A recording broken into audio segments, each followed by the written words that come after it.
Assalamualaikum warahmatullahi wabarakatuh. Selamat pagi Ananda kelas 5. Bagaimana kabarnya hari ini? Semoga Ananda kelas 5 selalu dalam keadaan sehat. Amin.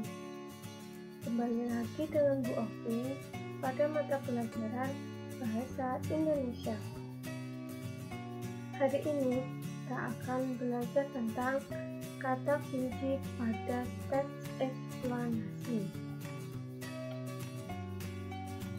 Untuk Anda kelas 5, tetap semangat belajar, semangat beribadah, selalu menjaga kesehatan, dan jangan lupa untuk membantu pekerjaan orang tua. Sebelum memulai pembelajaran pada hari ini, alangkah baiknya jika kita berdoa terlebih dahulu dengan membaca lafaz basmalah. Berdoa mulai. Bismillahirrahmanirrahim. Selesai.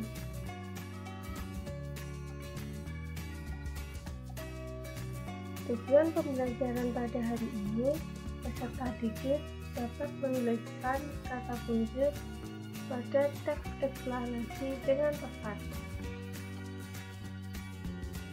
Apa sih teks eksplanasi itu? Teks eksplanasi adalah teks yang di dalamnya berisi penjelasan atau proses-proses bagaimana dan mengapa suatu kejadian atau lingkungan sekitar terjadi. Semua kejadian yang terjadi di sekitar kita memiliki hubungan sebab dan akibat dalam prosesnya. Untuk mengetahui proses tersebut, kita harus menganalisis dan mengidentifikasi sebab dan akibat yang terjadi. Selanjutnya, di sini terdapat beberapa ciri-ciri teks eksplanasi. Ciri-ciri ini dapat membantu kita mengidentifikasi sebuah teks itu termasuk teks eksplanasi atau tidak.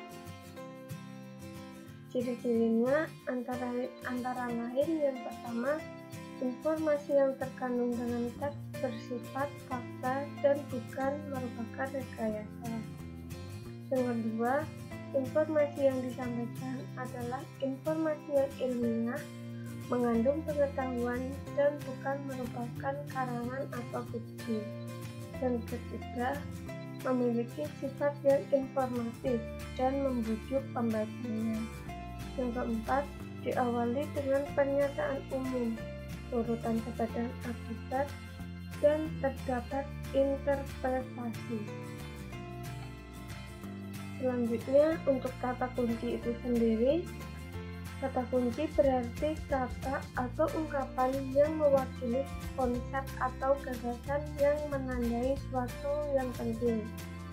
Kata kunci umumnya menjadi unsur pokok atau gagasan utama.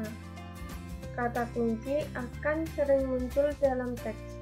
Dalam teks eksplanasi, kata kunci dapat berisi gagasan utama teks. Dengan menemukan kata kunci dan dapat menguraikan gagasan utamanya, maka kita akan mengetahui dengan baik informasi yang disampaikan dalam teks eksplanasi. Berikut ini langkah-langkah untuk menentukan kata kunci teks eksplanasi. Yang pertama, membaca teks dengan cermat. Kemudian yang kedua, menuliskan kata-kata penting yang terdapat dalam teks. Yang ketiga, mencari makna kata-kata penting tersebut. Nah, di sini Bu Ovi mempunyai contoh teks eksplanasi yang berjudul sumber energi panas. Benda yang dapat menghasilkan energi panas disebut sumber energi panas. Sumber energi panas dapat kita jumpai di alam. Salah satunya adalah matahari. Matahari merupakan sumber energi panas terbesar. Semua makhluk hidup memerlukan energi panas matahari. Energi panas matahari membantu proses pembuatan makanan pada tumbuhan yang disebut sebagai proses fotosintesis. Makanan yang dihasilkan dari hasil fotosintesis menjadi sumber energi bagi makhluk hidup lainnya termasuk manusia. Nah, untuk paragraf selanjutnya, coba Ananda baca sendiri. Selanjutnya, kita akan mencari kata kunci pada teks eksplanasi tadi. Nah, di sini untuk nomor 1, coba Ananda kerjakan judul dari bacaan teks eksplanasi tadi.